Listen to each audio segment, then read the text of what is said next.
আসসালামু আলাইকুম ওয়া রাহমাতুল্লাহি ওয়া বারাকাতুহু নাহমাদুহু ওয়া নুসাল্লি আলা রাসূলিহিল কারীম আম্মা বা'দ। সম্মানিত সুধী, গুরুত্বপূর্ণ একটি আমলের কথা শুনি। আল্লাহর নবীর প্রিয় সাহাবী হযরত আবু হুরায়রা রাদিয়াল্লাহু তাআলা আনহু থেকে হাদিসটি বর্ণিত।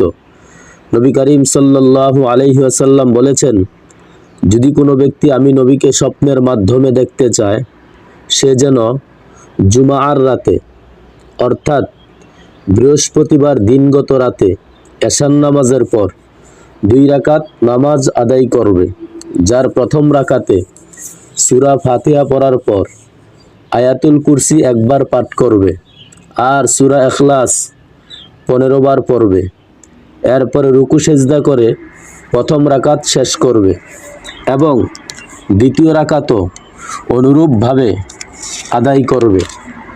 এভাবে 2 রাকাত নামাজ শেষ করে সালাম ফিরানোর পর 1000 বার একটি দুরূদ শরীফ পাঠ করবে। আল্লাহুম্মা সাল্লি আলা মুহাম্মাদিন নাবিয়্যিল উম্মিয়্যি, এই দুরূদটি 1000 বার পড়বে। রাসূল বলেন, পরবর্তী জুমা আসার পূর্বেই নসিব যদি ভালো হয়, সে আমাকে স্বপ্নের মাধ্যমে দেখতে পারবে।